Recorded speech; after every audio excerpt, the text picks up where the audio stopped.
Assalamualaikum warahmatullahi wabarakatuh. Perkenalkan, nama saya Novianti Dwi Putri. Di sini saya dari program studi D3 Fisioterapi Fakultas Kesehatan Universitas Muhammadiyah Gresik. Halo semua, bagaimana kabarnya? Semoga selalu dalam lindungan Allah dan baik-baik selalu ya. Amin. Baik, siapapun yang menonton video atau penyuluhan ini, ibu-ibu atau bapak-bapak, di sini saya akan menyampaikan penyuluhan tentang hidup sehat tanpa OA. Pasti ibu atau bapak atau yang sedang menonton ini bertanya-tanya kan, apa sih itu OA? Itu pastinya itu. Nah, OA ini atau osteoartritis itu adalah kondisi di mana sendi terasa nyeri akibat inflamasi atau peradangan ringan yang timbul karena gesekan ujung-ujung tulang penyusun sendi. Nah, maksudnya ini gesekan apa gitu kan, pastinya ibu atau bapak itu tanya. Nah, gesekan ini kan di sendi kita kan pasti ada antar tulang gitu ya, kayak tulang paha sama tulang kering kayak gitu. Nah, antar tulang ini bergesekan karena adanya bantalan yang sudah menipis. Jadi di antar tulang ini ada bantalan. Nah, bantalan ini fungsinya untuk melumaskan atau mempermudah gerakan sendi kita. Jadi kalau bantalan ini menipis mengakibatkan gesekan pada antar tulang kita dan mengakibatkan nyeri sehingga terjadinya osteoartritis ini gitu. Dan OA ini tuh merupakan suatu penyakit degeneratif pada persendian yang disebabkan oleh beberapa faktor, bapak-bapak dan ibu-ibu dan yang menonton ini. Karakteristik dari penyakit ini seperti yang sudah saya jelaskan tadi, yaitu karena bantalan dari antar tulang ini menipis dan biasanya penyakit ini bersifat progresif, di mana perlahan-lahan tapi malah memperburuk. Jadi awalnya cuma nyeri biasa, tapi kok nggak sembuh-sembuh kayak gitu. Jadi semakin lama jadi semakin memperburuk kayak gitu. Jadi apakah di sini ibu atau bapak pernah mengalami hal itu, seperti nyeri di bagian sendi-sendi bapak atau ibu? Nah, baik. Di sini kita akan membahas tentang nyeri OA pada genu. Nyeri OA pada genu ini, OA atau osteoartritis kan sudah saya jelaskan tadi ya. Nah, yang genu ini yaitu lutut. Jadi osteoartritis pada lutut gitu. OA ini enggak terjadi di lutut saja, bisa juga terjadi di pinggul gitu. Dan tapi lebih banyak di lutut sih ibu-ibu atau bapak-bapak. Nah, baik. Di sini kita akan mempelajari gejalanya, faktor resikonya, bagaimana cara mencegahnya, dan juga pengobatan dan perawatannya juga. Baik, pasti ibu atau bapak ini bertanya-tanya, apakah saya terkena OA ya? Kayak gitu kan. Nah, jadi saat kita terkena OA atau kita memperkirakan kita ini terkena OA atau tidak, itu ada gejalanya. Nah, gejalanya ini yang pertama yaitu sendinya mudah nyeri. Sendi mudah nyeri ini pada saat kita melakukan aktivitas gitu bapak atau ibu, kita melakukan aktivitas, nah sendi pada saat kita melakukan aktivitas ini kita merasakan kita merasakan nyeri itu tadi. Dan juga sendi terasa kaku di pagi hari. Nah, ini sendi terasa kaku di pagi hari itu pada saat bangun tidur. bangun tidur biasanya bapak-bapak atau ibu-ibu yang merasakan ini itu bisa jadi gejala dari OA. Dan biasanya setelah kaku selama 30 menit, dalam waktu 30 menit ini akan kembali normal seperti biasa. Maksudnya sudah tidak kaku lagi. Dan biasanya kalau sudah tidak digunakan atau tidak aktivitas apapun gitu, akan kembali normal lagi kayak gitu. Terus juga muncul suara saat digerakkan. Nah, ini biasanya bapak atau ibu. Kadang kalau sholat terus bunyi kluk, biasanya cetuk kayak gitu nggak sih? Nah, itu bisa jadi gejala dari OA ini. Terus juga ada melemahnya otot. Nah, melemahnya otot ini saat digunakan aktivitas di daerah lutut kita terasa kayak lemah gitu, kayak udah gak kuat gitu. Terus pembengkakan sendi itu terjadi di bagian lutut kita. Terus sendi kehilangan fleksibilitas. Ini maksudnya juga kayak kaku yang terus menerus, terus juga sudah tidak bisa digerakkan kayak gitu. Jika ibu atau bapak yang ataupun yang sedang menonton penyuluhan ini, jika merasakan gejala tersebut, segera dibawa ke rumah sakit ya ibu atau bapak. Soalnya takutnya nanti malah memperparah gitu.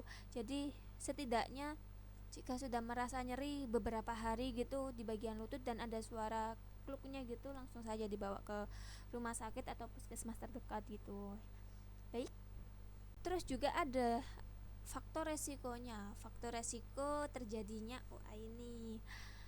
Adapun faktor resikonya yaitu wanita yang menopause, terus juga usia di atas 45 tahun, obesitas, aktivitas yang berlebihan, trauma atau cedera, terus kelainan bentuk sendi.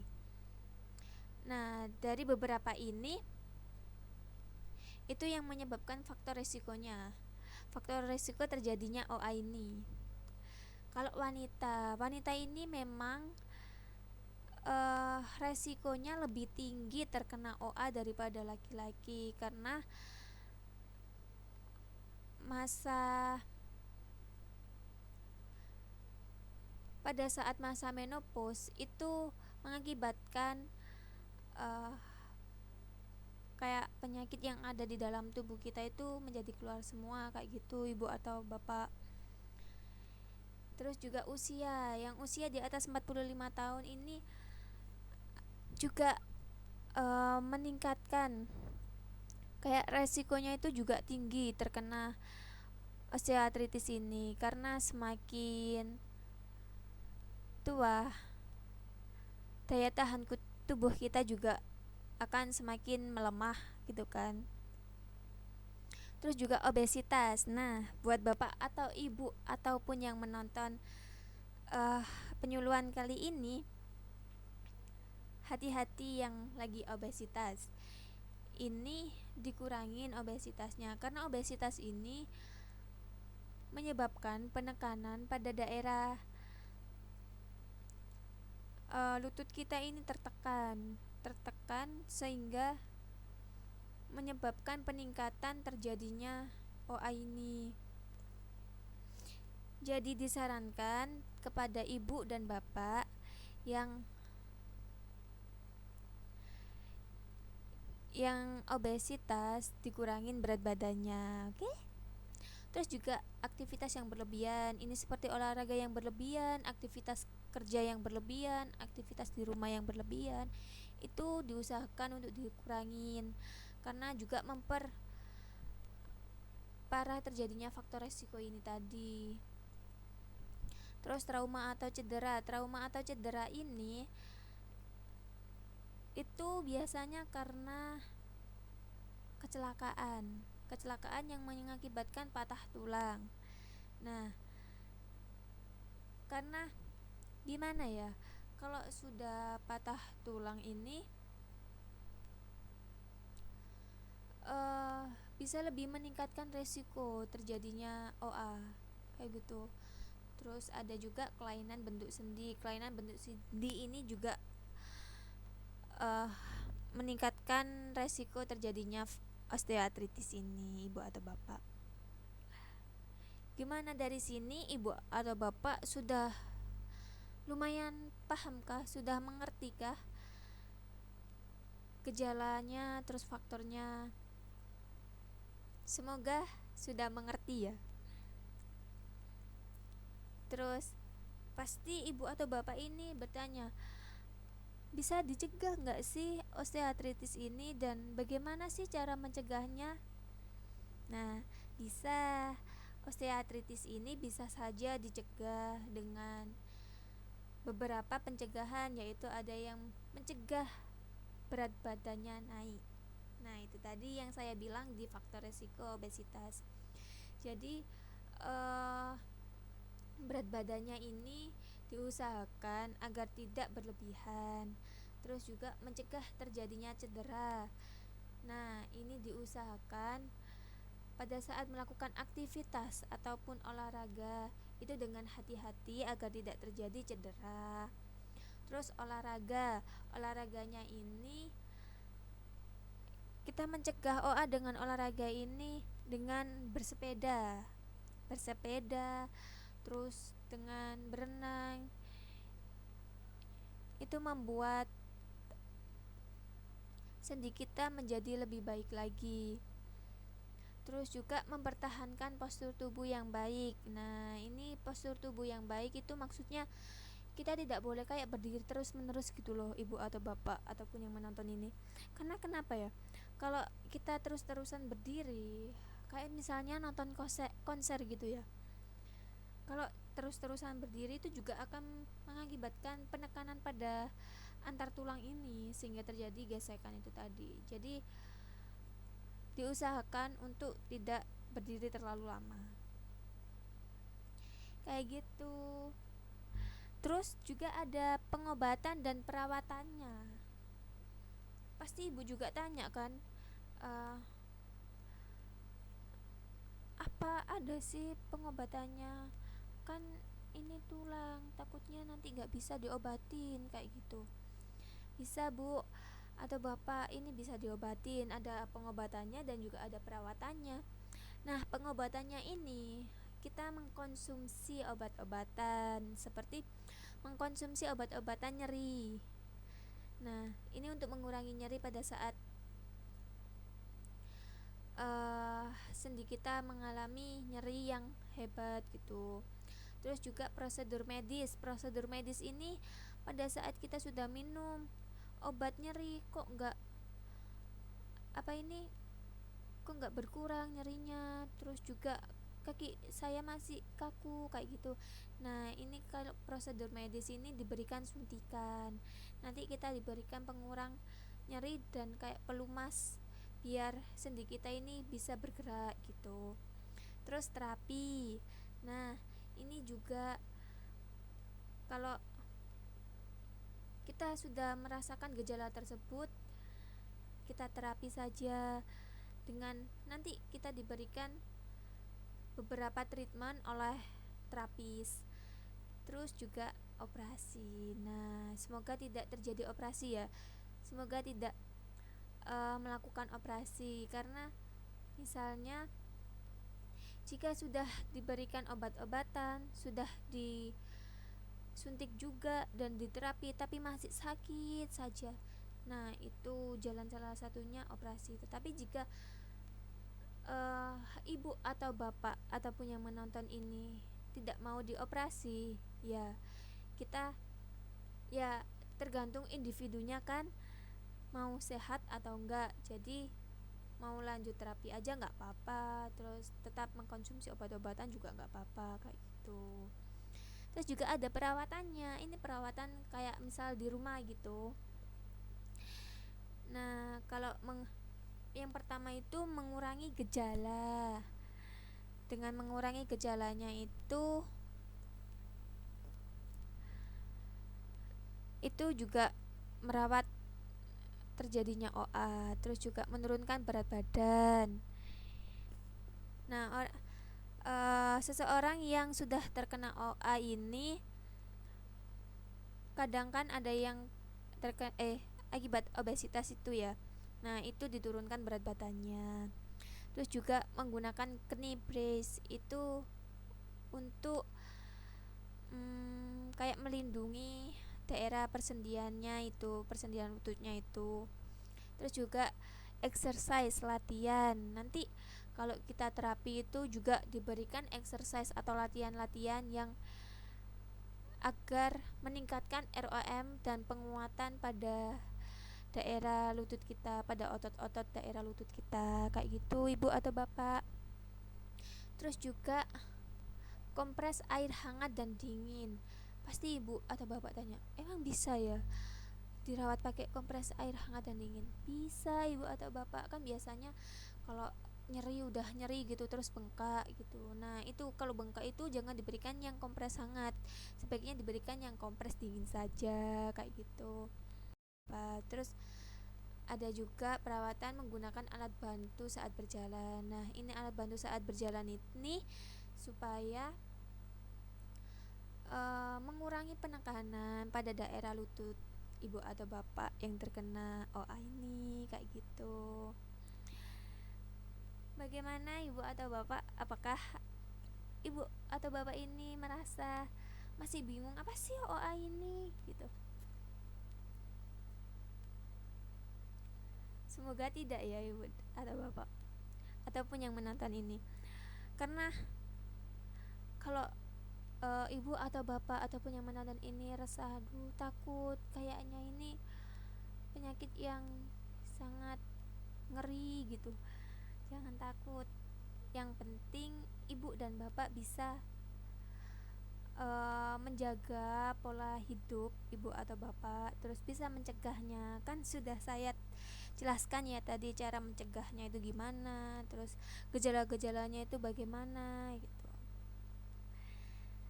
Nah, semoga saja tidak akan terjadi pada Ibu atau Bapak ataupun yang menonton ini. Oh iya, sekarang kan terjadi apa sih sekarang ini, lagi pandemi kan, masih anak ini Ibu atau Bapak.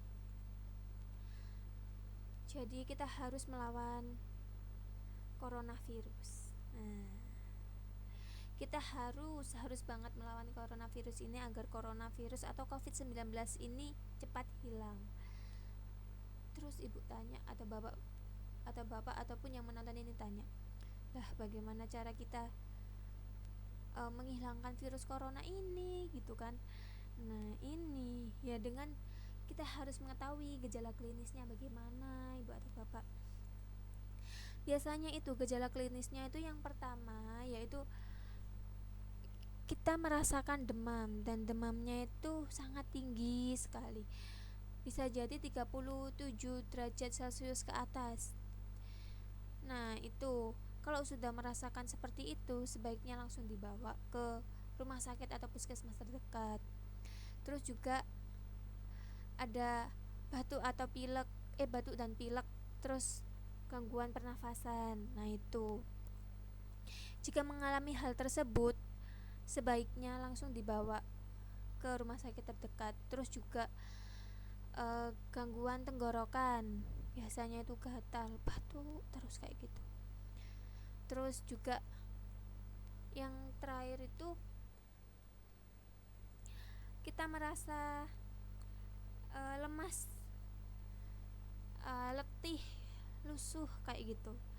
Jadi itu lemas banget, aduh nggak berdaya gitu, kayak gitu. Jadi kalau bapak-bapak atau ibu-ibu ataupun keluarga bapak atau ibu ataupun yang sedang menonton ini mengalami gejala tersebut, segera dibawa ke rumah sakit atau puskesmas terdekat agar mencegah terjadinya virus corona ini. Terus juga ada pencegahannya Ibu atau Bapak, selain langsung dibawa itu tadi. Pencegahannya sebelum terjadi yang gejala itu tadi, Ibu, Bapak ataupun yang menonton ini harus sering-sering cuci tangan. Karena virus corona ini penularannya itu dari pernafasan, terus juga pada saat kita ngomong, terus dari air liur, terus juga saling bersentuhan, itu juga bisa terjadinya virus. Nah, pencegahannya yaitu yang pertama harus diingat dengan cuci tangan setiap mau keluar ataupun setelah keluar, dan melakukan hal-hal apapun itu harus cuci tangan terlebih dahulu ya. Setelah itu menggunakan masker. Nah, menggunakan masker ini saat ibu atau bapak ataupun yang melihat ini pada saat keluar harus menggunakan masker. Karena ya itu tadi, penularannya itu lewat pernafasan, lewat pada saat kita ngobrol kayak gitu. Dan terus kita harus menjaga pola makan kita dengan gizi seimbang, 4 sehat 5 sempurna. Itu harus. Dan harus dibanyakin sayur-sayur dan buah-buahan ya ibu bapak. Terus juga olahraga.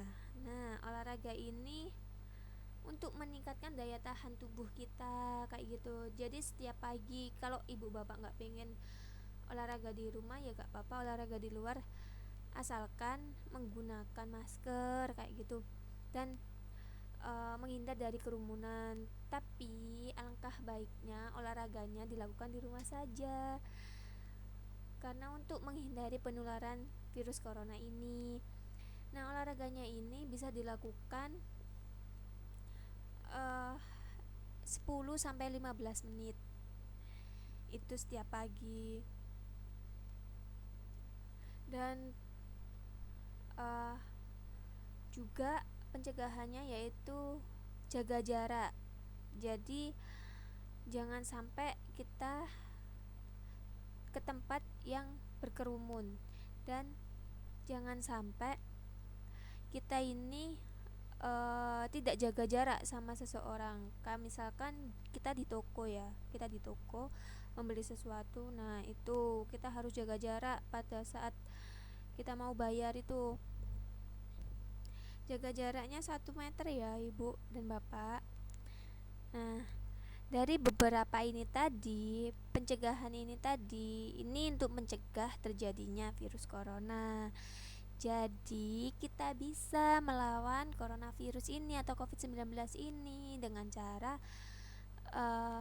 mengetahui gejala klinisnya bagaimana, terus pencegahannya bagaimana.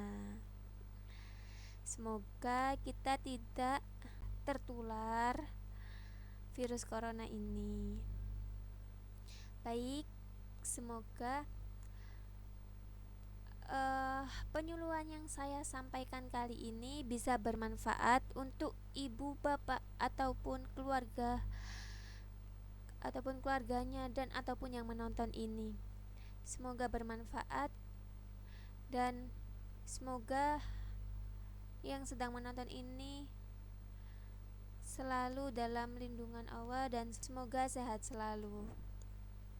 Baik, terima kasih sudah memperhatikan, sudah mendengarkan penyuluhan saya.